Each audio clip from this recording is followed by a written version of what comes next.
허재현 TV 구독과 좋아요 부탁합니다. 자, 그러면 이제 우리 다음 주제를 좀 다뤄봐야 될 것 같습니다. 네. 자, 정은호. 사실 예 말씀하시죠 목사님. 네네. 정은호 시장에 대한 마타도가 이제 시작됐어. 이 국민의힘이 자기들 내부 싸움만 하고 있을 것 집단 같지가 않았어요. 역시 이제 선거철이 돌아오니까 역시 또 흑색선 좀 뿌리면서 또 민주당 공격을 시작하네요. 네. 참 그래서 아니 뭐 마치 처음에는 정원호 구청장이 마음에 드는 여직원 하나 데리고 간 것처럼 저기 칸쿤까지 간 것처럼 다 그렇게 이야기를 하더니 살짝 또 말을 바꾸고. 네, 말을 바꿔서 아니 내가 꼭 둘이 갔다고 그런 건 아니다 이렇게 말을 바꿨어요. 김재섭 아닙니까? 저 빨간당 내란당이라고 해도 과언이 아니지. 내란당의 김재섭 젊은 의원인데 왜 그런지 그래도 모르겠어요. 저 그나마 국힘에서 정신 좀 똑바로 박힌 인간인 줄 알았더니 요번에 보니까 아주 그게 오세훈 때문에 이렇게 앞장서는구나. 네. 그죠? 김재섭이 오세훈 쪽. 자, PPT 6페이지 우리 PD님 띄워주시면 돼요. 네. 김재섭 국민의힘 의원이 기자회견을 열었는데 국회에서 정원호 성동구청장 후보가 여직원만 대동해서 해외 출장을 간 것으로 해석되게끔 기자회견을 열었습니다. 자, 제가 워딩을 직접 가져왔어요. 네. 자, 6페이지 띄워주세요. 네, 지금 넘어갔어요. 좀 순서상. 네. 제가 목사님한테 설명을 잘못 드렸어요. 네. 네, 자, 6페이지부터. 그쵸. 자, 정원호가, 그러니까 해외 출장을 늘 가죠, 구청장들이. 근데 마치 여직원만 데리고 간 것처럼. 그렇게 김재섭 의원이, 네, 기자회견을 연 거예요. 그래서 그게 발칵 뒤집혔죠. 그러게. 네, 저도 깜짝 놀랐어요. 그러니까. 근데 1시간도 안 돼가지고 바로 증인이 나타났어요. 내가 같이 간 사람인데 나 남자다. 11명 중에 1명, 11명이 같이 갔다. 예, 난 남자다. 여자 아니다. 이런 1시간 만에 글이 올라옵니다. 그래서 제가 증인입니다. 저를 포함해 10명의 사람들이 세계 참여 민주주의 포럼에 참석했고 김두관 전 의원을 비롯 지방의원들, 대학 교수 몇 명이 함께 참여하여 여러 세션에 수차례 발표하는 고된 일정이었습니다. 남성 교수, 성동에서는 남성 교수도 동행했습니다. 여직원과 휴양지라는 자극적 단어로 공무 출장을 덮어씌우는 행태는 구태적이고 인격살인입니다. 라고. 오죽했으면 이분이 보다 못해가지고 바로 글을 올렸어요. 그래서 정원호 캠프에서도 바로 이제 반박 성명을 내고 그랬는데 법적인 조치까지 했던 거 그렇습니다. 그런데 이 김재섭 의원이 좀 파문이 커지니까 오늘 방송에 나와가지고 내가 언제 여자랑 단둘이 갔다고 얘기했냐 뭐 이런 식의 변명을 합니다. 저 거짓말이에요. 저거 잠깐 방송 내용 좀 보고 잠깐 띄워주실래요, PD님? 네. 오늘 라디오 방송에서 제 기자회견을 잘 보시면 단둘이 간 걸로 문제 삼지 않아. 단둘이 갔다는 표현을 쓰지 않았습니다. 현장에서 여러 명이 계신 건 저 알고 있다. 그렇지만 성동구청에서 단둘이 간 거는 그때가 유일하고 14번의 출장 중에 그때가 유일하고 심지어 여성과 단둘이 간 거는 그때가 유일하다. 전 여성과의 관계를 얘기한 적이 없어요. 너무 거짓말이야. 저거 바로 저랬어요? 진짜 저랬어요? 당연히 아니죠. 네, 입건 입건해야 되는 가짜 뉴스입니다. 이거 입건 네. 화면 띄워주세요. 저희를 비춰주세요, PD님. 그냥 하자. PD님. 지금 네. 지켜주고 네. 있는 거죠. 네, 우리 PD님이 안 들리나 봅니다. 일이 바쁘셨어요. 자, 7페이지 PPT 7페이지 띄워주세요. 이거 입건해야 됩니다. 이거 김재섭이 거짓말했어. 방송까지 나와서 이거 보세요. 여기 보시면 7페이지 띄워주세요. 7페이지. 네. 그렇죠. 네. 정확한 국회에서의 브리핑 워딩이 이렇습니다. 우리 부대변인도 국회 이제 어디죠? 정론관 맞나? 네, 소통관. 소통관에서 많이 브리핑 하시는데 그 자리에서 이분이 이렇게 얘기한 거예요. 정원호 후보는 구청장 재임 중에 한 여성 직원과 해외 공무 출장을 다녀왔습니다. 정확하게 워딩이 있네. 네. 그리고 또 보면은 정원호 구청장은 2023년 한 여성 공무원과 멕시코 칸으로 해외 출장을 갑니다. 칸쿤입니다. 칸쿤. 14번의 해외 출장 중 여성 공무원반을 동행시킨 출장은 그때가 유일합니다. 자, 이거를 보시면 여자 둘이서 무슨 외육 떠난 것처럼 네. 누가 봐도 그렇게 해석되지 않습니까? 그러니까 저거 보고 저도 네. 진짜 둘이만 갔나 이런 생각했다니까요. 처음엔 저도 그런 줄 알았어요. 저 이게 고발이 가능한 게 네. 국회의원이 국정감사나 국회 그 회의장 있잖아요. 상임위회의장에서 한 발언은 면책특권이 그렇죠. 있어요. 아, 그런데 저 소통관에서 한 기자에게 면책특권이 없어요. 아 그렇군요. 네. 저거는 고소고발이 가능합니다. 그래서 당에서도 재빨리 조치를 하려고 하는 겁니다. 네. 이게 저희도 하다가 혀가 꼬여서 이제 그 원래 준비했던 원고가 지금 틀어지거나 문제될 것 같으면 저 소통관 직원에게 부탁을 해서 그걸 삭제하고 다시 촬영을 합니다. 네. 저건 100%. 그런데 제가 오늘 들은 거는 예. 정원호 후보하고 김재섭 의원이 만났대요. 전날인가? 그래서 정원호 후보가 아 이제 그만해요 이렇게 했대요. 그랬더니 네, 뭐 이렇게 했대. 답까지 했대. 그러니까 이게 지금 아닌 거를 알고 네네. 의도적으로 한 거란 말이에요. 그러니까 이게 지금 어찌 보면은 저 지금 제가 볼 때는 죄가 더 심하다. 네. 확신법이네. 제가 정원호 구청장을 개인적으로 좀 알아요. 네. 알아서 오랫동안 좀 봐왔는데 저렇게 멍청하게 여자랑 단둘이 안 갑니다. 성격상. 네. 굉장히 그 보좌관도 오래 했고 네. 그다음에 굉장히 그 자기 관리가 철저합니다. 예, 자기 관리 되게 철저한 편이라 가면 남자 둘이서 가도 절대로 그럴 성격이 안 돼요. 저거는 네, 아닌데 네. 그 예를 들어서 진짜 공직자들 중에 저렇게 하는 사람들이 있긴 있습니까? 뭐 저기 쉬운 일이 아닌데. 그러게요. 저거 왜 기록이 다 남지 그러니까요. 않나요? 네. 개인 여행도 아니고 네. 공무 단둘이 출장에. 어떻게 가요? 그러니까 그리고 저걸 뭐 여성을 뭐 성별을 남성으로 뭐 바꿔갖고 제출했다 자료를 이렇게 얘기하는데 이거는 구청에서 네. 구청의 자료를 요청한 거고 그 구청 직원이 한 거예요. 근데 저걸 뭐 정원호 후보가 뭐 직접 조작해가지고 제출한 것처럼 사람들은 다 그렇게 이해하거든요. 근데 그리고 구청 저게- 직원이 아마 그 실수를 한 것 같아요. 그걸 들어보니까 네. 그게 개인정보 보호를 위해서 음. 다 정보를 주지 않는데요. 그렇다고 그러더라고요. 그리고 저거 언제 저거 신청했는지는 모르겠는데 네. 전원 구청장이 지금 구청장이 아니죠. 그렇죠. 그렇죠. 언제 신청했는지는 봐야겠는데 그거 정원호 구청장이 임기 전에 지금 서울시장 출마하는 것 때문에 그만뒀기 때문에 네. 그 시점을 한번 봐야 되고 그것까지 문제 삼은 거면은 더 이제 가중처벌이 돼야 될 거 거짓말로 돼야 될 것 같은데 이게 선거철에 아무리 우리가 보통 선거철에 네거티브 어느 정도 그쵸. 그냥 네. 그러려니 하잖아요. 네. 그러려니 하고 아유 특히나 뭐 우리 이렇게 김민주 부대변인님처럼 네. 그러려니 하고 인내하면서 진짜 하다가 지금 하시죠. 갑자기 욱욱하는데 하다가도 욱욱해서 이거 어떻게 한번 쫙 그냥 확 걸어 하는데 그러려니 하는데 이거는 너무 의도적인 너무 나간 거죠. 그리고 그게 있었습니다. 여행을 다녀온 뒤로 뭐 그 정직원으로 뽑아줬다 뭐 이렇게 했는데 2년 6개월 뒤였대요. 그리고 자기가 뽑은 것도 아니래. 그러니까 이거를 아주 긴 이야기들을 뚝 잘라가지고 이게 그 뭐 그 정직원이 아니고 뭐 무슨 이제 인턴처럼 하는 그런 직원이었는데 본인이 영향을 끼칠 수 있는 그런 자리가 아니었대요. 그 정원호 구청장하고 한 10년 넘게 같이 한 그 보좌관 네. 후배가 있어요. 네. 아주 씩씩한 친구고 장교 출신이고 개헌 내란 당일날 저하고 막 싸다니고 했는데 아주 멋있는 친구인데 그 친구가 이제 어렸을 때부터 봐서 이제 승진 단계를 알잖아요. 정원호 구청 절대로 자기 아는 사람이고 측근이고 하더라도 그렇게 쉽게 채용하고 쉽게 올려주고 하지 않아요. 아, 좀 냉정하네. 인간미는 좀 없지만. 그런데 너무 공직자는 원리주의자. 그래야죠. 너무 이재명스러운 거 아닙니까?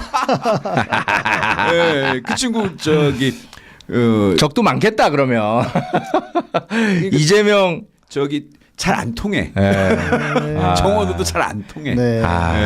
그러니까 이제 뭐 이런 원칙주의자들, 네. 인간미는 없지만 우리 국민들에게는 정말 따스한 사람.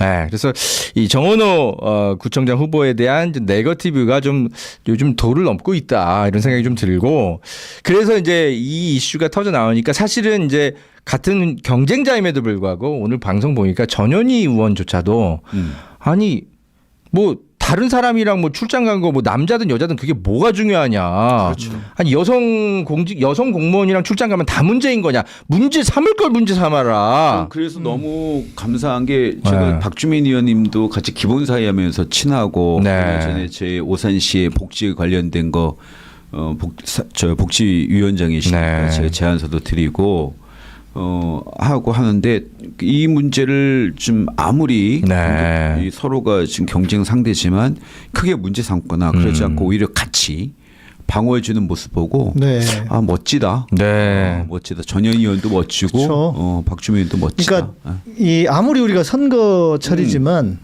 그래도 좀 아닌 거는 아니라고 이야기해 줄 수 있는. 예. 예. 그렇죠. 다만 이제 저는 이제 정원호 후보에 대한 검증은 어쨌든 시작이 됐기 때문에 우리가 네거티브는 절대 하면 안 되고 네. 내부에서 검증은 그래도 이 지금 경선 단계에서 이 내부에서 제기되는 의혹 제기에 대해서는 정원호 캠프가 좀 더 성의 있게 설명을 좀 했으면 적극적으로. 하는 기자로서의 조금 그런 건 비판 의식은 있어요. 왜냐하면 해명을 하시는데 네. 꼭 뒤에 뭐가 이렇게 좀 탈이 나게 해명들을 자꾸 하셔. 특히 도이치모터스. 예. 그 뭐 별거 아닌 것처럼 얘기를 하시지만 국민 입장에서는 어쨌든 상속에 예, 아무리 지역의 후원 업체이다 하더라도 바로 그 상속에 항상 앉죠. 다른 관내 후원 업체도 많은데. 근데 그런 게 다 사진으로 자꾸 나오거든. 그리고 골프 친 것도 네. 예? 그냥 성동구청장배 무슨 내빈으로 참석만 했다라고 얘기를 하시는데 사실 나중에 또 사진이 또 드러나거든. 그렇죠. 골프까지 치고 가셨어. 그러니까 해명을 정확하게 해서 국민들이, 그러니까 특히 민주당원들이 궁금해하는 것들에 대해서는 좀 더 공보가 설명을 좀 디테일하게 하셔야 된다. 저는 이런 생각은 좀 들어요. 공보총괄 박경미 네. 의원님 아니에요? 박경미 대변인님. 같이 대변인하다 네. 사퇴하시고 저는 2달 전에 밥 먹었는데 전화 좀 한번 드려야 되겠습니다. 이게 그런 것들이, 그런 소극적인 답변들이 오히려 불신을 키워요. 의혹을 키울 수도 있고. 네. 그렇죠. 네. 나중에 결국은 그러니까 아까 정원호 구청장님 너무 원칙적인 사람이라 적도 많을 거거든. 성동구 주민 중에 토 세력들 얼마나 많겠습니까? 그럴 수 있겠네. 결국은 다 제보를 해. 저 국힘당 쪽에. 그러니까 어차피 어딘가에 흑석선전은 벌어질 테니까 네, 미리 네. 차단하기 위해서라도 그냥 정확하게 처음부터 세 설명하세요. 분이 경선에서 과반이 안 되면 둘이서 결선하는 거죠. 네, 그렇죠, 맞아요. 그렇죠. 예. 네. 저는 그런 생각은 좀 들어요. 그러니까 네. 저는 이게 제가 당연히 저는 진영주의자는 아니잖아요. 기자는 그러면 안 되니까. 우리 진영 내부 감시도 저는 해야 되는 기자 입장에서 볼 때는 우리 정원호 후보 너무 훌륭한데 다만 그 해명을 좀 정확하게 디테일하게 하셔가지고 괜히 빌미 잡힐 행동 안 하시고 어차피 이제 실력은 다 검증된 거니까. 지난번에 박주민 의원이 네. 그 공개 요구한 그 성동의 집값에 대한 어떤 소감 같은 거 굉장히 재밌고 그렇죠. 즐거웠어요. 박주민 의원님 답다 네. 들고 요새 외모가 젊어지셔서 그런가 젊어지신 것 같아요. 그렇네요. 그 말씀은 정말 일리가 있어요. 네. 그러니까 해명과 그 이슈에 대해서는 네. 해명을 좀 더 적극적이고 분명하게 할 그냥 필요가 뭐 있다. 네거티브다 이렇게 이게 우리 내부 진영을 상대로 해명을 하실 때는 아니 네거티브 그만하세요 이렇게만 하시면 안 되는 거야. 저 1등 부자 몸 조심하라고 그런 저 굳히기 네. 전략이 들어간 것 같아요. 그렇죠. 하지만 여러분 흑색 선전은 정치 파출소 때려잡습니다. 자, 조금 전에 김재섭 의원이 퍼트린 저 흑색 선전은 입건해서 기소하겠습니다. 네, 입건합니다. 네, 여자만 간 거 아니에요. 네. 그리고 여자 공무원이랑 가면 또 어때? 일 잘하면 되지. 그렇죠. 안 그렇습니까? 그렇죠. 네, 아니 뭐 추미애 의원은 여성으로서 지금 경기도지사가 당선되기 직전인데 여성인 게 뭐가 문제야? 저 당선 직전입니까? 예비 경선 통과 직전 죄송합니다. 네.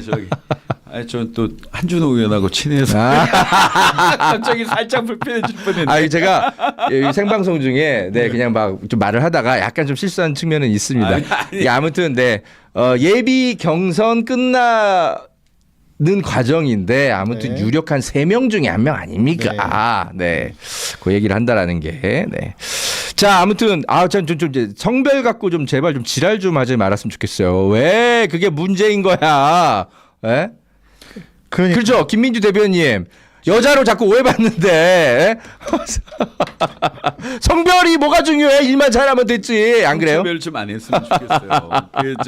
지금도 길거리 오산 시민들 가면 어떤 어머님은 아이고 여잔 줄 알았어? 아니 근데 약간 그 애견남의 기운이 느껴져 우리 김민주 부대변인. 근데 이게 지금 같은 시대에는요. 네. 이 메트로섹슈얼 경쟁력이 최고거든. 네. 그러니까 여성의 마음도 잘 이해하고 그렇죠. 남성의 마음도 네. 잘 이해하고 양쪽을 다 이해할 수 있는 애견남의 특징도 갖고 있는 그러나 일 잘하는 우리 김민주 부대변인님. 감사합니다. 저는 모든 성별을 다 만족시킬 수 있는 훌륭한 분인 것 같아요. 네. 네. 네. 좋습니다. 자. 왜요? 왜? 네. 아니. 왜 그냥 너무 아니 저는 이제 시간을 보고 네네네네. 좀 빨리 달려서 맞춰야 되는 것 같아서. 오늘 좀 그냥 오버하죠 뭐. 네. 뭐 뉴탐사 뭐 시작하거나 말거나. 네. 그렇다면 뭐. 네. 그러니까 이게 네. 우리 안 좋은 문화여서 맞아요. 이런 네, 것도 진짜. 지금 세상이 바뀌듯이 이런 것들도 하나씩 좀 사라져야 되지 않을까. 네. 예. 그 지자체장 지금 이제 여론조사들이 이제 많이 이제 좀 그 나오고 있는데 후보들 우리 김민주 부대변인님이 사실 여론조사 업체에서 오랫동안 전문가로도 활약을 하셨어요. 그래서 여론조사 전문가시기도 오, 합니다. 그러시군요. 네, 그래서 물어보십시오. 예, 뭐 준비도 안 해. 저희가 따로 드리지도 않았는데 원고를 네. 다 답변하세요 이분. 예. 아니 대구에서 대구에서 김부겸 이제 전 해수부 장관님이 총리님. 네. 오 높게 나오죠. 높게 나오는 것도 있지만 모든 국민의힘 후보를 다 제끼는 걸로 여론조사가 나오고 있어요. 이거 저희가 믿어도 됩니까? 진짜 그 정도입니까? 지금 여론조사는 분명히 맞죠. 대통령의 지지율에 따라서 연동되고 이게 갑자기 나온 게 아니라 네. 사실은 한 달 전부터 가끔 역전하다가 네. 역전이 굳어지고 역전된 상태에서 점점 벌어지고 있는 건 맞아요. 네네. 그런데 우리가 이거대로 믿고 방심하면 절대 안 된다. 네. 우리가 지난번 총선에서 우리가 그 여론조사 상 네. 보면 우리가 부산에서 10석을 가져왔었어요. 그렇죠. 여론조사 맞습니다. 예. 근데 투표 당일에 열어보니까 참패했잖아요. 부산에. 맞아, 그랬죠. 진짜. 2석밖에 못 얻었나? 그런데 마찬가지로 지금 대구, 부산을 경남을 시켜보면 안 된다.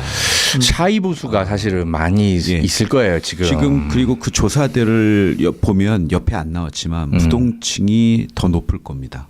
아마 한 20% 이상 부동층이 있을 거예요.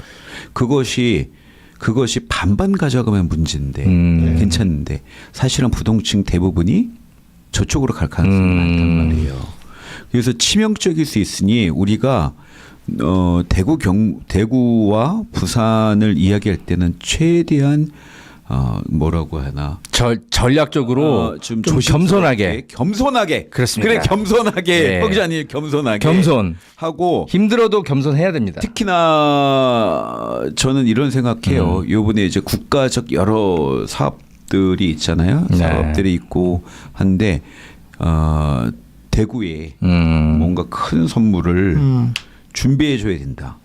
그래서 사실은 당의 모든 총력이 김부겸 총리님한테 좀 줘야 된다. 그 양반이 사실은 양평에서 조용히 살고 있던 그렇죠. 거 당에 부름을 해서 나온 거 아니에요? 그분이 예전에 어땠든 간에 뭐 비명지명 중요한 게 아니라 그렇죠. 어쨌든 간에 그분만큼 그래도 헌신적으로 대구에서 그렇죠. 대구 가보세요. 진짜. 진짜 거기서 계속 정치하셨다라는 게 대단한 거죠. 원래 부천에서 편하게 하다가 내려갔거든요. 예, 그렇죠. 군포. 예, 군포죠. 네. 예.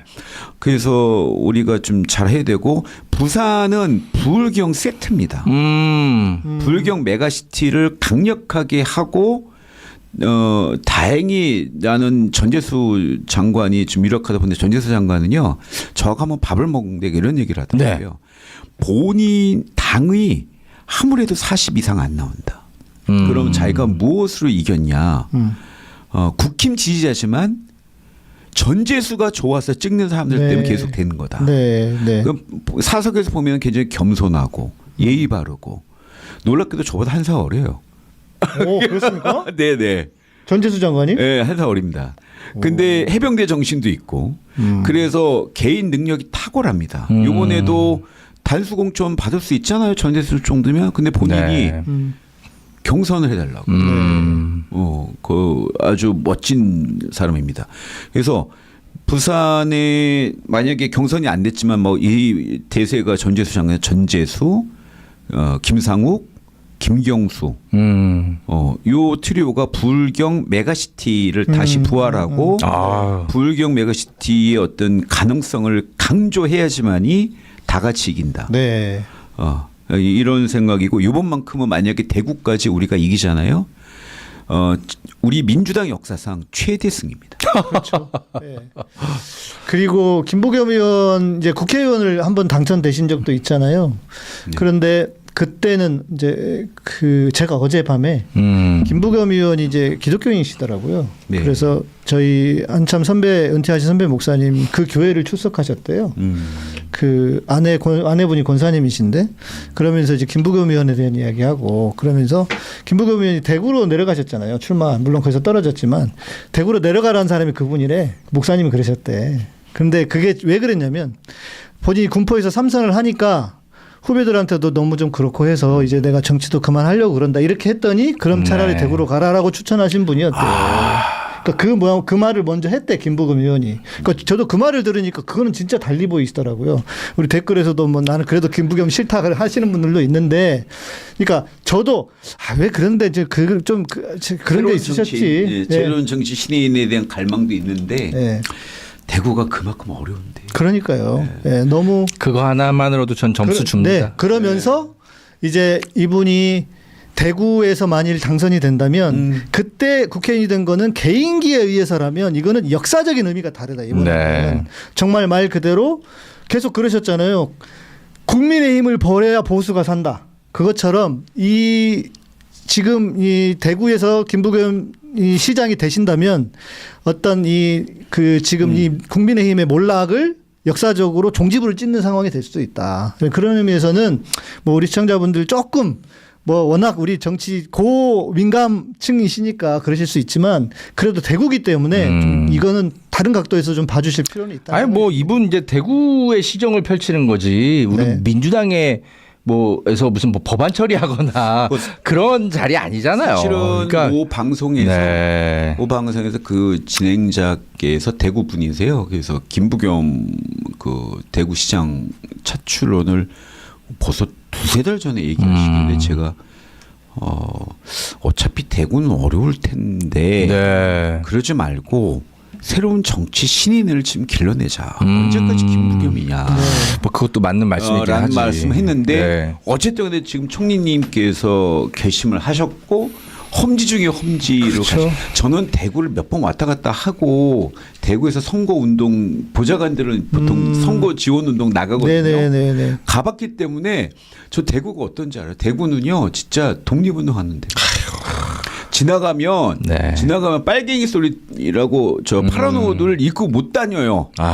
그러니까. 파란 옷 입고 다니면 몇 걸음 안 가서 빨갱이 뭐 별의별 수모를 다 겪는 지역이어서 제가 대구에서 민주당 활동하시는 분들은 다 존경해야 돼요. 달리 봤어요. 그러니까 맞아요. 약간 좀 보수적인 얘기 조금 좀 약간 네. 중도층 얘기를 하면은 발끈거리잖아요. 네. 다른 지역에서는 저는 대구만큼은 다 인정해 줘야 돼요. 맞아요. 그만큼 힘든 데다. 맞습니다. 아 진짜 뭐 김부겸 뭐 법사위원장 만들자 이거 아니잖아요. 그쵸. 대구시장이니까 네. 대구 시민들이 결정을 잘 하도록 우리가 역시 민주정의에서는 그래도 네. 응원을 해야 된다 이런 생각이 들고 김부겸 의원님 네 아무튼 본인의 여러 뭐 능력으로 당연히도 되실 거라는 생각이 들지만 어쨌든 여론조사상으로 공적이죠. 여기저기 야 정말 네 이건 김부겸이기 때문에 또 가능한 그렇죠. 예. 네. 수치가 아닌가 또 그런 생각도 좀 듭니다. 계속 도전하셨잖아요. 네, 네. 대구 저는 포를- 빵진숙이 그분이 네, 저는 나오시지 않을까 생각했는데 안 나와요? 국힘당에서 기회를 일단 좀 그래도 무소속으로도 나와서 좀 붙어보면 좋지 않을까. 좀 나와줘야지. 무소속으로 나올 수도 있다. 네, 맞습니다. 자, 그리고 그러면 지금 어떤 분들이 이렇게 보시더라고요. 경상북도 외에는 다 국민의힘은 위험할 수도 있다. 맞습니다. 그거 그렇게 이야기를 하시던데. 분명합니다. 그 지금 판세 자체가 좀 그렇게 돌아가는 건 맞습니다. 예. 네. 그러다 보니까 이제 정청래 대표도 긴장 놓지 말고 실수하지 말자. 그래서 맞는 말이죠. 조금이라도 그 공천 문제가 발생할까봐 굉장히 예민하다고 들었어요. 그래서 김관영 지사 건도 제보가 좀 어느 정도 구체적으로 되니까 바로 윤리감찰단 지시를 했고 뭐 하여튼간 그 어쨌든간에 요번만큼 지방선거 승리를 위해서 노력하는 것만큼은 정청래 대표를 좀 인정은 해줘야 되는 거 아니에요? 그렇죠. 네, 네. 정철희 대표가 못하는 건 못하는 대로 비판하고 잘하는 건 잘하는 대로 칭찬을 해줘야 됩니다. 사람이 100% 못할 수는 없으니까요. 그렇습니다. 네. 그러니까 김민주 부대변인님 이제 가시고 나서 저희가 다음 주에 할 얘기 많으니까 네. 오늘은 잘한 것만 얘기해주고 네, 네, 네. 못한 건 다음 주에 얘기하죠. 그런데 이미 네. 오지연 TV에 오신 것만으로 찍히시는 거 아니에요? 정철희 대표가 그렇게까지 네 그런 분은 아니고 원래 얼마 아니고요. 전에 네. 김성수 선배가 저한테 전화 와서 야 내가 저기 그 김 비대변인 방송해갖고 나 때문에 피해가 많지 하길래 아유 뭐 괜찮아요. 네. 하면서 아유 우리 방송에 나오는 것만 해도 힘든 거야. 이렇게 얘기를 해주셨는데 알면서 그래 그거를 아는 사람이 그래. 네. 뭐 아무튼 정찬래 대표 외에도 민주당의 미래가 될 중요한 굵직굵직한 분들이 또 허재영 기자의 취재력을 믿고 함께하는 분들도 많기 때문에 김민주 부대변인님 네, 잘 되실 겁니다. 네. 이 이재명 정부가 하여튼 성공을 하는 게 굉장히 중요한데 이번 지자체장 선거에서 만약에 진짜 민주당이 압승을 한다면 아무래도 하반기에 또 여러 가지 또 개혁, 언론 개혁도 남아 있고 많이 있는데 탄력을 당연히 받겠죠. 대통령께서는 철저한 그 자치분권, 네. 시민주권 주의자시고요. 특히나마 그렇기 때문에 사실은 되게 빨리 서울 부동산 억제를 하고 그 광주 전남 통합을 네. 하고 사실 계획대로라면 충남하고 대전 통합이 돼야 되고 네. 경북, 불경 이런 것들이 착착착 되고 있어요. 그러니까 대통령의 생각은 서울에 있는 권력을 지방으로 쫙 뿌리는 거는 실패했다고 보시는 것 같아요. 그러니까 예를 들면 이미 진주에 무슨 LH 하나 났다고 해서 네, 네. 김천에 도로공사를 났다고 해서 그 지역이 발전하지 않는다는 걸 아시는 것 같아요. 예. 네. 그래서 5극 3특이라는 새로운 걸 탁 만드신 거예요. 즉 지역 거점을 서울만큼 키우자. 네. 경제력이나 네. 거기에 집중하자라는 것이 대통령님의 생각이에요. 예. 그래서 저는 이것이 되면은 서울이 5개가 되는 거다. 네. 이런 생각을 합니다. 그다음에 대통령의 생각은 아무래도 청와대, 대법원, 국회를 세종으로 네. 이동시킬 가능성이 그걸 빨리 서두르실 가능성이 있겠다라고. 근데 여기 대법원은 그냥 대구 보내도 되지 않을까? 굳이 같이 있을까라는 생각도 그렇죠. 들고요. 네. 예, 그런 생각이 들어서 아니 오산에 보내죠 오산. 오산이 대법원을 뭐 어떻습니까? 아, 왜 안 되는데? 안 되는 이유가 뭐가 있어? 그러네. 네. 그래서 그런 생각이 굉장히 강하신 것 같아요. 이게 지방 소문에 대한 고민이 있고 균형 발전에 대한 고민이 있으신 것 같아요. 네. 예. 그러니까 저는 대통령님한테 참 그 놀라운 것 중에 하나가 이번 지방선거 이렇게 이기는 것만 이제 생각을 한다면 이제 그 선거공학적으로 사실 부동산 정책, 예. 지금 강하게 드라이브를 거는 건 위험할 수 있거든요. 굉장히 위험했죠. 왜냐하면 특히 서울 같은 경우는 두 가지 욕망이 존재하거든요. 그렇죠. 집값이 올라가도 불만인 사람들이 생기고 집값이 떨어져도 불만인 사람들이 생겨요. 그렇죠. 서울은 그렇잖아요. 솔직히. 근데 제가- 그거를 선거 얼마 남지도 않았는데 부동산만큼은 내가 반드시 잡는다라고 계속 선언하고 계시잖아요. 잡았어요. 이미 잡았고. 네, 제가 말씀드릴게요. 네. 그거를 다른 방송에서도 계속 말씀드리고 네. 성수대로에서도 몇 번 말씀드렸는데 갤럽 조사를 한 석 달치 거를 쭉 보세요. 갤럽이 뭐가 있냐면 대통령의 지지의 이유와 네. 대통령의 지지를 하지 않는 이유가 나와 있어요. 대통령께서는 아주 영민하게 네. 먼저 주식을 띄웠어요.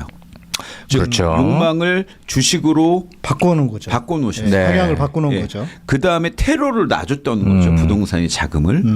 그거는 국가적 부의 흐름에서 굉장히 정당하고 올바른 방향이거든요. 자본시장으로 빼는 건. 부동산은 말 그대로 부자잖아요. 움직이지 않아요. 그렇죠. 예. 움직이지 않는다는 건 돈의 흐름에 전혀 도움이 되지 않아요. 경제 흐름에. 근데 동산으로 뺀다는 건 경제 흐름에 도움이 되게 한다는 거예요.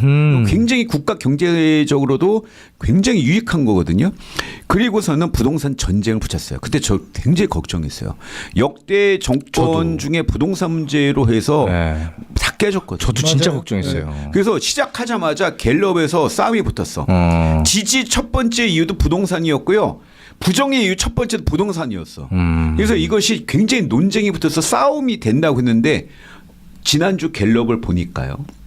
지지 이유의 1등과 2등은 여전히 부동산입니다. 근데 부정의 이유의 3등인가 4등으로 부동산이 떨어졌어요. 아.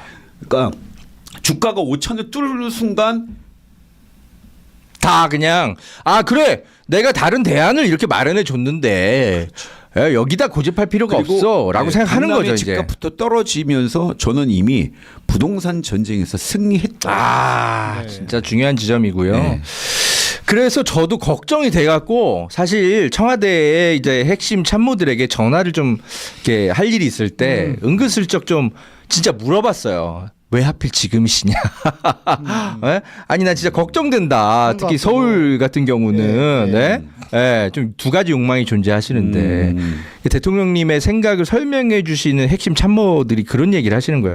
기자님 오히려 대통령님 늦었다고 생각하신다. 예. 제가 이 통화를 언제 했냐면 2월 달인가 했어요. 예. 근데 늦었다는 게 뭔 소리예요? 그러니까 원래는 그 정부 출범하자마자 하려고 하셨대요. 그런데 할 일이 너무 많은 거야. 그렇지. 일단 그때부터 막 그 뭐죠? 관세 협상 네, 뭐 트럼프가 맞아요. 압박하기 시작했지. 심지어 용산에 뭐 집기 하나도 없이 뭐 이렇게 그렇지. 막 갑자기 뭐 용산에 그거 했지. 뭐 난리도 아니었잖아요. 그러다 보니까 좀 늦어진 거야. 뭐 트럼프도 만나야 되고 또 그거 에이펙도 치러야 되고 너무 할 일이 많았던 거야. 예. 그러다 보니까 1월달, 2월달로 넘어온 거예요. 그러면서 이제 하는 얘기가 뭐냐? 대통령님이 국정철학 아시지 않느냐, 기자님. 그러니까 바로 느낌이 오더라고. 뭔 소리냐면 대통령은 네. 선거에서 이기기 위해 정치를 하는 게 아니라 정치를 잘해서 국민들로 평가를 잘 받아서 선거에서 이기는 전략을 취하지 선거에 이기기 위해서 정치를 하는 분이 아니다. 네. 제가 맨날 들었던 얘기거든요. 대통령 모시는 참모들한테 이번에도 그렇다라는 거예요. 그러니까 이제 제가 김용 선배 여러 네, 친명 그죠. 한결같이 그 얘기하시죠. 성남시 때부터 모셨던 네. 친구들하고 뭐 예전부터 인연이 있었죠. 네, 이게 죄송한 말이지만 문재인 대통령과 이재명 대통령이 약간 차이예요. 뭐냐면 문재인 정권 때는 여론조사를 두세 군데에다가 매주 보고받았어요. 뭐 지금도 보고받습니다. 대통령실 기본적으로. 국정상무실은 받죠. 네. 거기에 대한 대하는 태도가 틀려요. 음. 문재인 정권 때는 지지율을 관리를 했어요. 무슨 말이야? 네. 지지율이 떨어질 것 같은 거는 안 했어요. 아. 예를 들면 대표적인 게 일자리 공공 일자리 창출한다고 해서 만들었던 일자리 상황판 뭐 이런 거 기억납니다. 에다가 해서 공공 일자리가 제일 중요했거든요. 네. 왜냐하면 공공 일자리가 일자리 창출의 제일 핵심이었으니까. 네. 그게 사회 서비스원이었어요. 그 뭐냐면 교회나 이런 데 주는 그 사회복지. 뭐 복지관 같은 예, 거 예. 그런 시설들을 다 정부가 직접 관리해서 거기에 계신 복지사들을 무기계약직이나 준 공무원을 올려서 월급을 올려주고 고용을 창출하는 게 이게 굉장히 큰 그 공공 일자리였어요. 그래서 실은 교회가 그걸로 먹고 사는 데가 네. 많습니다. 그래서 그거에 앞서서 비정규직을 무기계약직으로 채용해 본 거예요. 시범적으로 이게 되는지. 그래서 그거를 비정규직 무기계약직이 문재인 정권 초기에 아마 기억나실 거예요. 엄청 했던 거. 그걸 시험했기 때문에 그 했는데 결국엔 교회 반발이 있을 걸로 예상해서 흐지부지 됐죠. 뭐 시범 사업으로 돌리고 마찬가지로 언론개혁법 같은 경우에도 기자들이 반발하거나 문제 있을 것 같으니까 안 했죠. 안 했죠. 문재인 네, 정부에서 막았어요. 제가 그거 알고 언론개혁도 안 있습니다. 예. 민주당을 막았어. 그 좀 이따 자세히 저랑 친한 설명드릴게요. 기자들이 보좌관님, 선배, 이거 문재인 정권 같은 정부에서 해야 되는 거 아니에요? 제가 얼굴을 못 들어겠더라고. 아, 이해할 수가 없었어요. 그것 우리들은. 때문에 윤석열 정권 바뀌어갖고 저기 언론이 그렇게 다 수모를 겪은 거 아닙니까? 제가 그래서 그 너무 제가 이거 좀 공감하는 게 이 언론 개혁을 문재인 정권에서 손을 놨다라는 게 사실 용서가 안 돼가지고 제가 몇 년간 계속 물어보고 있어요. 문재인 정권의 이제 고위 거치셨던 분들한테 네네. 왜 그랬냐 도대체 예. 이렇게 물어보니까 문재인 당시 대통령을 진짜 지근거리에서 모셨던 한 핵심 고위 관료가 그런 얘기를 하시더라고요. 솔직하게 얘기해 준다 하면서 우리는 계속 여론조사를 보고 있는데 중도층 민심이 계속 이반하는 게 보이더라. 근데 어차피 우리 진영 안에 있는 분들은 우리 찍을 거고 중요한 건 중도층이 저쪽으로 가지 않고 우리를 찍는 건데 그러니까 그런 거죠. 그런 얘기를 하시더라고. 그게 그때는 옳다고 그분들 생각해서 생각했겠죠. 뭐라고 안 해요. 네, 네. 뭐라고 안 하는데 다른 것만 얘기할게요. 이재명 정부는요. 신경을 쓰지만 연연하지 않아요. 신경 쓰되 연연하지 않는다. 아, 좋은 말입니다. 소신껏 하면 지지율이 따라와요. 그렇죠. 심지어는 뉴 이재명 현상인가? 뭐 저 보수층에서 이제 새로 오는 거에 뭐냐면 심지어는 어떤 보수 그 사업하는 선배는 저한테 이러더라고요. 근데 좀 동의는 안 하지만 박정희가 보인대 이재명은. 그래서 좋아한대. 내가 이거 좋아. 말아야 되나 웃어야 되나 말아야 되나 내가 그건 아니지. 이게 박정희의 공과 과가 있는데 독재가 보인다라는 게 아니라 경제 성장, 그렇죠. 밀어붙이는 네, 거, 국가 뭐 이런 주도로 거지. 진짜 강력하게 실력 있게 밀어붙이는 거 그거가 보인다라는 얘기겠죠. 그래서 이거를 웃어야 되나 말아야 되나 좋다고 해야 되나 말아야 되나 하여튼간 그분에게는 네. 엄청난 칭찬이었을 겁니다. 예. 그분- 아니야, 그건 칭찬이야, 진짜. 네, 그건 진짜 그분에게는- 칭찬으로 한 얘기. 자기는 같아. 박정희가 최고거든. 최고거든. 네. 예. 그분들은 그렇죠. 이데올로기가. 나는 뭐 뉴 이재명 막 그 논란 났을 때 뉴 이재명이 한 번도 우리 저 지지층이거나 네. 우리 뭐 이렇게 핵심 뭐 전통적이라는 생각을 원래부터 안 했어요. 네. 근데 지지한다는 그럼 내쫓아? 그러니까요. 그거 뭔 아니라고 소리야? 막 두 팔 벌려. 웰컴. 네. 내가 저기 네. 옛날에 박정희 얘기 나면 이 개자식 할때 그 선배가 얘기하니까 그래도 뭐 그래요. 이재명 지지해 준다는데. 그래. 땡큐지 뭐. 네. 뭐 그런 거 아니겠어요? 예. 그래서 마무리를 하면 네. 그래서 이제 그분이 이제 지지율 얘기를 하는 거예요. 중도층 민심이 이반하고 있는 것 같아갖고 그래서 이제 언론 개혁은 우리가 다음 정부로 넘기자. 자기 정부의 과제다라고 자기들끼리 내부에서 회의를 했대요. 그래가지고 뭐 또 언론을 뭐 탄압한다 뭐 이런 얘기도 들을 가능성도 있고 하니까 다음 정부의 과제로 미루자라고 자기들끼리 내부에서 회의해서 저는 대통령께 똑같은 말씀드리고 이야기를 검찰 개혁도 똑같이 그렇게 했다는 얘기를 들은 것 네. 같은데. 저는 정말 대통령이 그 문재인 대통령을 정말 지근거리에서 모시는 몇 안 되는 이름만 대면 알만한 그분한테 직접 들었고 그래서 저는 그래서 문재인 정권이 저래서 실패했구나. 그러니까 오로지 여의도 선거공학적 관점에서 차기 정권을 이렇게 재창출시키는 거에만 관심이 있었던 거예요. 국민을 위해서 무엇을 할지, 그걸 뭘 잘 해내서 지지를 받을지 이런 생각은 안 하고 그냥 딱 여의도 선거공학적인 생각만 하고 있었던 거예요. 그게 아마 너무 안타깝죠. 화나죠.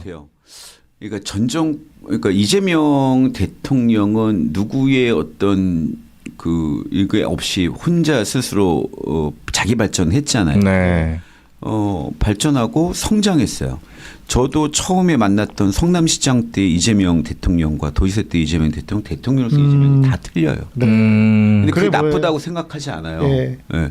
그런데 문재인 대통령은 아마 노무현 대통령의 그늘에서 못 벗어난 거죠. 네. 그다음에 그 노무현 대통령이 지지도가 떨어지면서 말년에 얼마나 비참하게 힘들었는지를 옆에서 봤으니까 그게 아마 이 사람의 트라우마가 아니었을까. 그럴 수도 네. 있죠. 결국 자신의 정치를 하지 못하고 노무현의 뭐라고 해? 죽음에 돌아가신 거에 가려진 네. 그늘에 묻힌 정치를 한 거 아닌가? 네. 이런 인간적으로 이해는 하되 그런 변명을 다만 해봐요. 정치적으로는 네. 우리 국민은 비판할 수밖에 없죠. 인간적으로는 이해하되. 국민을 봐야 네, 되는데 그렇습니다. 돌아가신 자기 죽음을 본 거죠. 그렇죠. 그러니까 저도 비슷한 생각을 했는데요. 예. 그래서 결국 검찰 개혁도 하는 둥 하다가 못한 게 아닌가 싶은 생각도 들고 본인의 어떤 말년을 너무 이렇게 과하게 생각하신 게 아닌가. 네. 예. 물론 이제 노무현 대통령에 당한 그런 일도 있으니까 그러니까 인간적으로는 이해는 되는데 네. 더 용기가 필요하지 않았을까. 네. 국가를 위해서 대통령까지 되신 분이 그렇게까지 몸을 사렸어야 되나 하는 아쉬움이 많이 남죠. 네. 그래서 저는 모르겠어요. 최광욱 전 의원도 그렇고 네.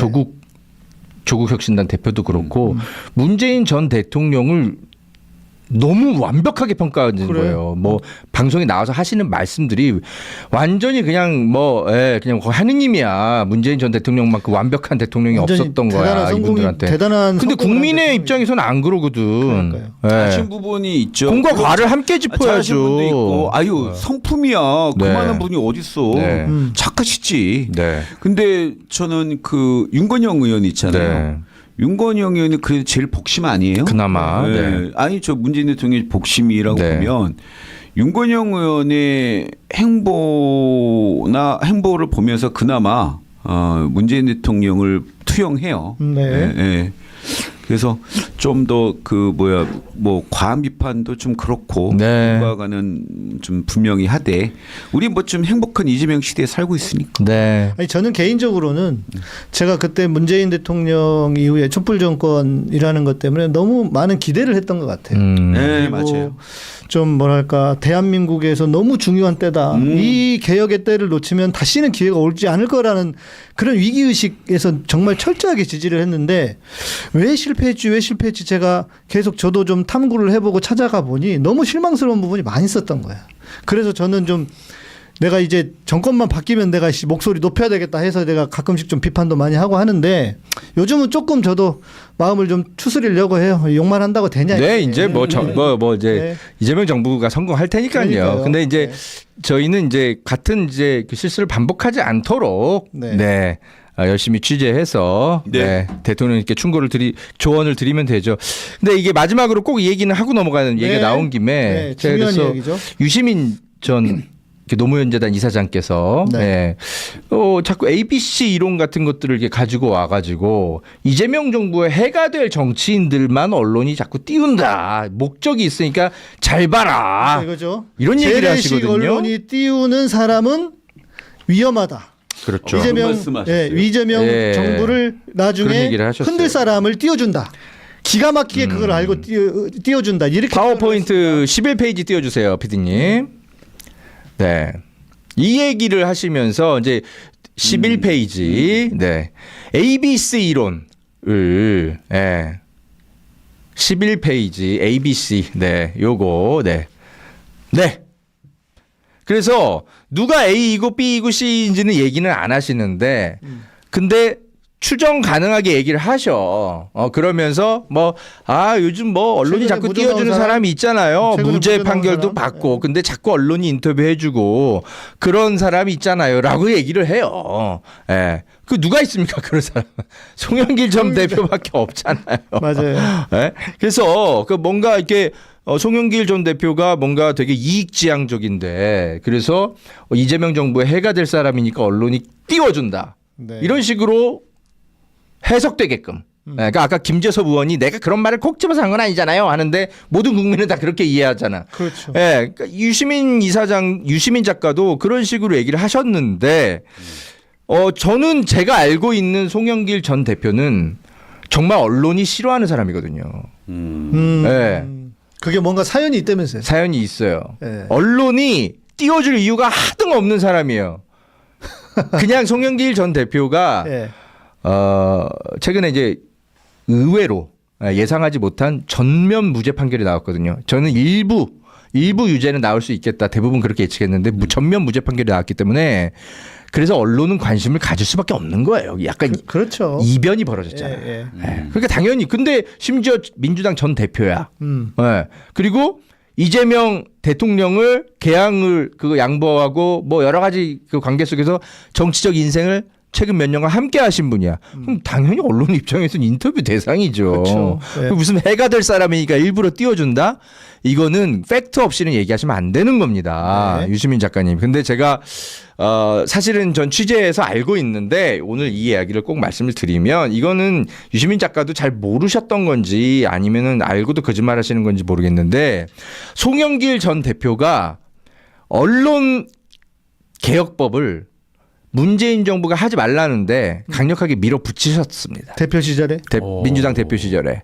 오. 제가 이건 현역 국회의원 2명 네. 그리고 그 당시 당대표를 모셨던 분 그리고 문재인 정부의 고위 인사 네. 다 크로스체크 다 한 얘기예요. 아하. 네. 그때 그 여러분 기사 검색해 보시면 아는데 이철희 정무수석이 그 한참 민주당에서 언론개혁법 통과시키려고 할 때 네. 갑자기 이철희 정무수석이 찾아와요. 그 언론 기사에 다 있습니다. 근데 당대표랑 당연히 정무수석 만나는 거 그죠? 예, 네, 일상적인 네, 네. 일인데 네. 이제 무슨 논의를 했느냐가 중요하잖아요. 그때 찾아왔을 때 무슨 얘기를 했냐면 이철희 정무수석이 언론개혁법 우리 문재인 정부에서는 통과시키길 바라지 않습니다. 대통령의 뜻이니까 이거 막으십시오라고 얘기를 했다는 충격이야, 거예요. 충격. 이런 거 들을 때마다. 그래가지고 제가 이제 그 얘기를 듣고 이제 좀 취재를 더 크로스체크를 했는데 송영길 전 대표에게 연락을 취해봤어요. 이거 이런 얘기가 들린다. 그러니까 뭐라고 하시냐면 만약에 이거를 통과시키면 대통령께 거부권 행사를 건의하겠다라고 이철희 정무수석이 얘기까지 하고 갔다라는 거예요. 그러니까 송영길 대표 입장에서는 황당하네. 자, 소가리를 하는 거죠. 네. 대표가 대통령을 민주당 대표인데 들이받을 수도 없고. 그래서 이제 몇몇 의원들한테 조금 설득을 합니다. 내가 나서기 곤란한 상황이 되었으니 네. 당신들이 좀 앞장서 주세요. 라고 얘기를 좀 털어놓은 의원들이 있어요. 상임위에서 좀 나서달라고. 네. 그 당시에 언론 담당 상임위면 몇 명 안 되죠. 의원들 다 추려집니다. 그중에 2명이 있어요. 그 2명이 똑같이 저한테 크로스체크를 해줬습니다. 맞다고. 송영길 전 대표가 그때 그런 부탁을 좀 했었고 우리도 그때 소가리를 했었고 그래서 내가 허재영 기자한테 부탁을 그 당시에 뭐 좀 방송 좀 해달라고 부탁했던 이유가 바로 그거야 네. 라고 알려주는 의원이 있었습니다. 그래서 제가 이제 마무리를 하면 네. 유시민 작가님 너무 취재를 안 해. 예? 언론이 이재명 정부의 해가 되기 위해서 송영길 전 대표를 띄우는 거 절대 아닙니다. 언론은 송영길이 다시 당권을 잡을까봐 다들 걱정하고 있어. 네, 강력하게 언론 개혁법을 그러니까. 또 통과시키고 또 밀어붙일까봐. 그러니까 저도 그래 보이던데 오히려. 근데 송영길 전 대표가 이 얘기를 안 하죠. 왜? 또 할 수가 문재인 없죠. 정부를 네. 그죠? 어쨌든 함께 가야 되는 우리 민주당의 유산인데. 근데 이제 저 같은 기자들은 너무 속상하니까 계속 취재를 한 거예요. 왜 언론개혁 왜 멈췄나. 알고 봤더니 주범들이 있었던 거예요. 그래서 제가 정리를 하면 유시민 작가께서 여러 이제 이야기를 하시는 것까지는 괜찮으나 최소한 정치 비평을 하실 때는 네. 취재 좀 하셔라. 이건 취재를 안 하셨거나 아니면 알고 계신 상태로 송영길 전 대표를 저격하셨다면 이거는 너무 선 넘으신 겁니다. 위선입니다. 위선. 그러니까요. 아니 기자가 뭐 이렇게까지 취재했는데 뭘 더 예. 아 저는 사실이고요. 그래서 지금 조국 그 대표께서 12페이지 띄워주세요. 유시민 작가의 ABC론을 옹호하면서 이거는 지금 유시민을 비판하는 건 B가 과잉 반응하는 거다 이런 얘기를 저런 얘기를 하세요. 했어요? 아. 이거는 정말 조국 대표님 정신 차리셔야 됩니다. 네. 제가 최근에 이 ABC론 때문에요. 굉장한 심각한 철학적 고민에 빠졌어요. 나는 도대체 어디인가? 네. A인가 B인가? 그렇게 물을 수밖에 없습니다. 자기 스스로. 자꾸 우리가 그런 생각 하게 돼. 네.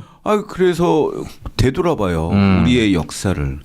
A에 미친 인간들 대표적으로 한때는 통일이 아니면 죽음을 달라고 했던 철조망에 자기 몸을 묶었던 이재호. 한때는 노동운동 1호로서 노동의 가치를 주장했던 김문수, 예? 네. 김영환, 뭐 조경태, 그다음에 가치 중심적이었다가 변심한 애들이 한둘이어야 되지. 너무 많죠. 그러면 나는 그럼 B인가? 그 B로서 챙길 돈도 없네. 뭐 이익 내가 받을 게 뭐 없네. 그럼 난 도대체 어딘가? 이런 생각해봐요. 그럼 나는 결론을 내면 나는 그냥 시민에게 도움되는 실용을 하겠다. 네. 지금 가치라는 것도 아까 비슷한 말이지만 좌우의 문제잖아요. 어떻게 보면 그렇죠. 예. 행위의 문제잖아요. 근데 시민의 삶에는 지금 저는 급한 건 종인 것 같아요. 좌우는 대통령께서 지금 정리 잘해주고 맞아요. 계시니까. 예. 네.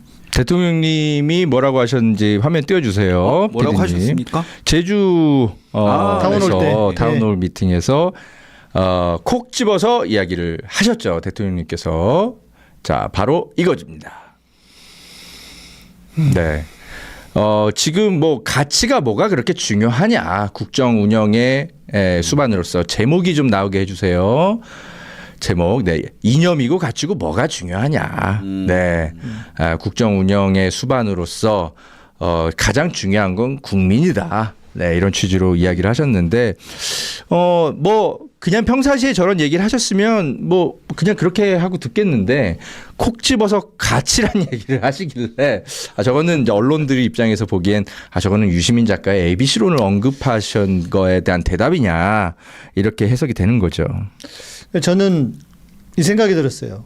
유시민 작가의 ABC로는 예를 들어서 문재인 정권이었다. 그러면 그게 먹힐 수 있는 이야기다. 네. 그러나 지금은 시대가 바뀌어버렸어요. 이재명 대통령을 통한 실용주의. 실은 그것 때문에 지금 대통령 지지율이 엄청나게 올라가고 아까 말씀하신 것처럼 저쪽에서 정말 수구 세력들을 지지하던 분도 이렇게 넘어와서 이재명 대통령 지지하는 거 아닙니까? 그러면 시대 정신이 바뀌고 있단 말이에요. 그런데 그 바뀌고 있는 시대 정신에 대해서 그냥 몸부림치는 거야. 야, 지금 이게 틀렸어. 지금 이거 아니야, 니네. 그러니까 뭐 예를 들어서 뉴 이재명이 무슨 와가지고 세력들이 있다 이런 얘기도 하는 것이고 뭔가 지나간 세상에 대한 지나간 시절에 대한 어떤 희구 혹은 그 갈망이 여전히 남아 있어서 그러는 게 아닐까. 이 좀 시대 판단을 지금 잘 못하고 있는 게 아닌가. 저는 대통령 보면서 야 정말 이분은 정말 대단하시다. 저는 이제 목사이기 때문에 자꾸 이게 정치도 그렇고 세상을 선악으로 보거든요. 이 나쁜 놈들이야 이놈들은 이렇게 생각을 해. 그런데 대통령이 그걸 뛰어넘어서 선악으로 보지 않으면서 이것을 어떻게든 국민들이 하나가 되도록 화합을 시키는 일이 지금 일어나고 있잖아요. 그걸 지금 우리가 보고 있어요. 나는 이게 가능한 일이야? 막 이렇게 정말 너무 감동하고 놀라고 있는데 그거 말고 좋은 놈들 나쁜 놈들 구분해가지고 좋은 놈들만 우리 편 삼아야 돼. 지금 이걸 다시 돌아가자고 하는 거 있는 거란 말이에요. 어떻게 생각하십니까, 부대표님? 이게 우리가 이미 그 촛불혁명과 요번에 비치혁명은 좀 다른 것 같아요. 네. 비치혁명은 우리 가치혁명이었는데 그 촛불혁명 끝나고 사실은 우리가 그 혁명을 같이 했던 네. 일부 보수까지 끌어들여서 공동정부를 했었는데 그걸 지금 안 그랬죠. 하셨잖아요. 예. 가치 중심적 정부로 하냐고. 근데 거기에 대해서 좀 반발했었고 결국 그것 때문에 여러 가지 문제가 도출됐다고 생각하는데 네. 빛의 혁명은 어떻게 보면은 좀 다르다는 게 실용과 직접 국민들이 정치에 뛰어든 것 같아요. 옛날에 빛의 혁명은 뭔가 맡기고 너희들 그렇죠. 잘해봐라라고 그렇죠. 했다면 맞습니다. 우리인이 네. 하고 싶은 거 다 해. 이런 거였잖아. 그렇지. 이 구호가 대세였어. 맞아요. 왜 저딴 얘기를 해? 저는 약간 속으로 그 이상했는데. 시대를 반영하는 말이에요. 근데 그 시대는 정말 그냥 우리인이 다 해. 이런 시대였어요. 네. 근데 대통령께서는 국민의 참여를 요구했어요. 네. 나는 내가 하고 싶은 대로 하겠어요가 아니고 이재명은 그냥 국민의 목소리를 들으러 타운홀 미팅을 하러 다녀. 네. 국민이 합니다. 하고. 네, 그렇죠. 그게 다른 것 같아요. 네. 다르죠. 근데 저는 이제 유시민 작가가 이거를 과연 모르고 자꾸 얘기를 할까? 그러니까 나도 그래. 저는 사실 그거를 좀 비판을 하고 싶은 게 있어요. 모를 수 있다고 생각해요. 저는 유시민 작가의 그가 네. 머리가 뇌가 썩지 않으셨다면 모를 수 없다고 저는 생각해요. 온갖 거 잘 아시는 분 아니야. 저는 오히려 김민주 대변인님처럼 모른다고 얘기하면 오히려 모욕적일 것 같아. 그건 뇌가 썩었다라는 얘기 아니에요? 그분 그 최근에 그분이 한 얘기잖아. 아니 허 기자님이 그 취재하셨던 네. 박상 요새 파고에 있는 박상 네. 오늘 그 무슨 또 다른 여자 검사 여자 검사께서 페이스북에 박상용 두둔하는 거 했잖아요. 그 사람들이 머리가 나쁘지 않잖아요. 그렇죠. 똑똑하잖아요. 네. 서울대 로스쿨 법대 나오고 뭐 그런데 그런 말을 하잖아요. 그런 확신을 그거를 보통 우리가 뭐 확증 편향? 편향. 네. 결국에는 유시민 작가님도 본인은 아니라고 하시지만 네. 그게 좀 빠져 있지 않느냐라는 생각해보고 저는 뭐 유시민 작가한테 영향을 많이 받고 자는 사람으로서 네. 그렇게 조금 요즘 과한 말에 저 스스로 되돌아보고 ABC를 한참 보고 나는 A인가 B인가 C인가 고민하게 만드는데 말은 좀 아끼고 싶어요. 그러나 옛날에는 유시민 작가님 말에 다 동의하고 살았다면 네. 지금은 동의하지 않고 저 스스로 판단하고 살고 싶어요. 네.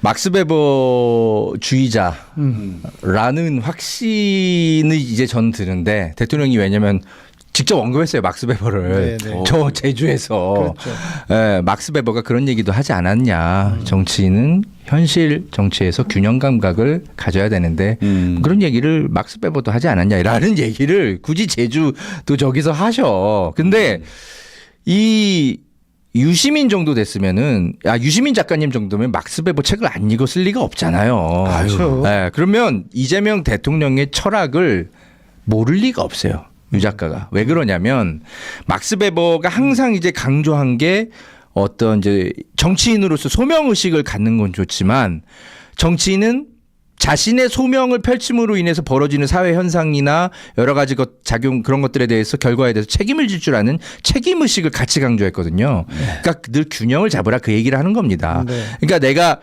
한 명의 사상가로서의 갖는 철학은 괜찮아. 근데 정치인이 됐을 때는 그 정치를 그 사상을 펼쳤을 때 벌어지는 것에 대한 책임을 지도자는 함께 가져야 된다라는 게 이제 막스 베버의 소명으로서의 정치에 거기에 그런 것들이 나와요. 네. 근데 이번에 대통령이 막스 베버 이야기를 하면서 그 얘기를 또 하시는 거야. 현실 정치에서는 균형이 중요하다.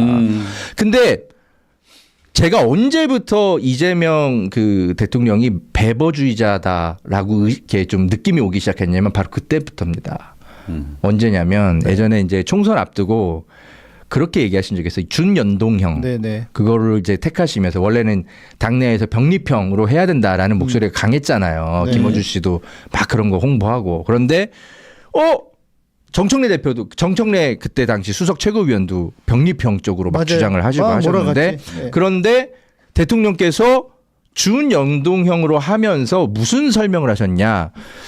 많은 고민을 해봤는데 서생으로서의 문제의식과 상인으로서의 현실 감각 사이에서 내가 균형을 잡아야 된다고 생각했다. 그러면서 이제 김대중 전 대통령님 얘기도 좀 하시고 그러면서 그 얘기 하시거든. 그러면서 잠깐만 저분은 균형 잡힌 정치를 추구하시나?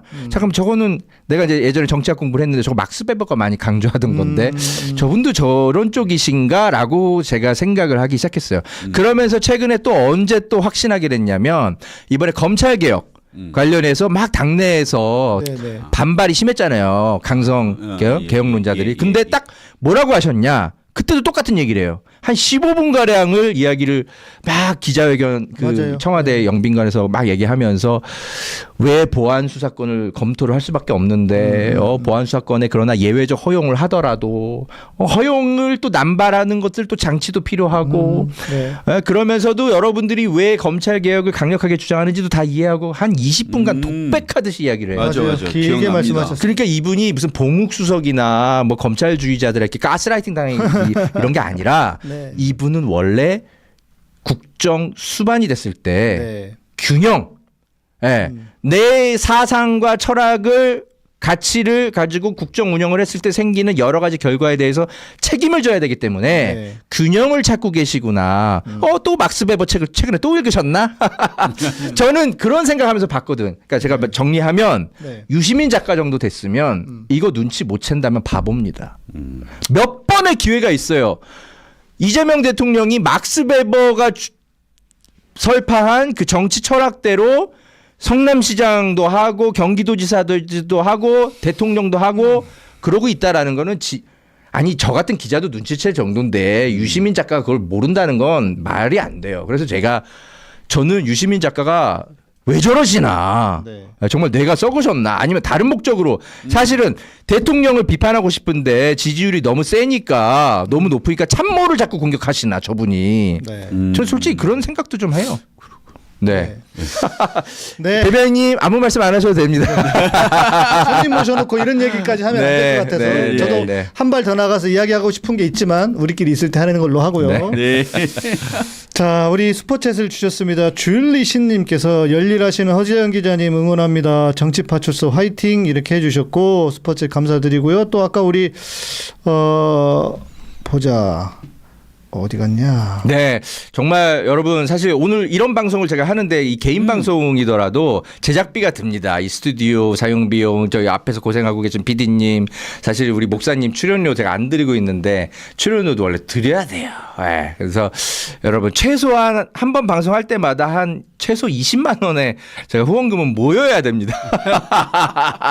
안 그러면 적자 방송이에요. 버들님들께서 아까 예. 슈퍼챗 주셨는데 또 마지막 하시면서 목사님 커피 사드리시고 김민주 오상시장으로 당선되시고 가끔 나오시고 정치파출소 흥하시고 이러면서 아유, 감사합니다. 이제 쩐 떨어짐 하면서 웃으셨어요. 네, 주식 좀 오늘 좀 많이 올려주셨을 것 같은데. 자, 그래서 슈퍼챗도 감사한데 오늘 방송 괜찮다, 좋았다. 허재영 기자 계속 정치파출소 계속 따라 응원해 주실 분들은 화면 아래 하단에 카카오뱅크 계좌로 제작비 마련에 동참해 주시면 감사하겠습니다. 자, 오늘은 네 제가 줄리시님께서 또 하고 싶은 응원해 얘기 다 주셨어요. 했어요. 홀로 뛰시는 허재영 기자님 많이들 멤버십 후원해 줍시다. 한 달 1, 2만 원씩 커피값 정도로 후원하면 세상이 정의로워집니다. 네, 댓글. 네. 감사합니다. 제가 네. 자, 제가 너무 막 이렇게 이런 거를 너무 대놓고 좋아하니까 조금 창피하긴 한데 솔직히 이런 거 올라오면 기분은 좋네요. 힘이 되고 격려가 됩니다. 네, 사람이다 보니까 어쩔 수가 없어요. 네, 네. 예. 자, 이제 마무리를 하면서 저는 오늘 개인적으로 우리 그 후보님 이렇게 뵈면서 대한민국에 희망이 있다. 예. 이런 좋은 정치인들이 계속 그 한 분씩 두 분씩 계속 나오면 그러다가 이재명 대통령처럼 내공을 키워서 또 대한민국의 지도자가 될 수도 있고 네. 이러면 얼마나 좋을까 하는 생각을 해보게 됐고요. 꼼수노님께서 또 5만 원 보내주시면서 세 분 방송 감사합니다. 굿굿입니다 네. 하셨는데요. 네. 잠깐만 김민주 우리 네. 대변인님도 유튜브 TV가 있지 않나요? 있는데 요즘 구독자가 1,000명. 네. 네. 1,000명 넘었어요, 안 넘었어요? 넘었어요. 아. 넘었는데 오산 시민 김민주 TV 구독 부탁드립니다. 네. 네. 깜빡할 뻔했다. 조만간에 10,000명 될 겁니다. 감사합니다. 네, 자 우리 마무리하면서 마지막으로 우리 후보님 말씀해 주시고 마치도록 하겠습니다. 예, 요새 저 허재현 기자님 맹활약 하시고 가끔 또 대통령님이 이 시민언론 민들레 저 허 기자님이 써준 것도 이렇게 대통령이 픽한 기자. 대통령과 사는 남자는 아니고 왕과 사는 남자는 아니고 네. 대통령이 공유한 기자.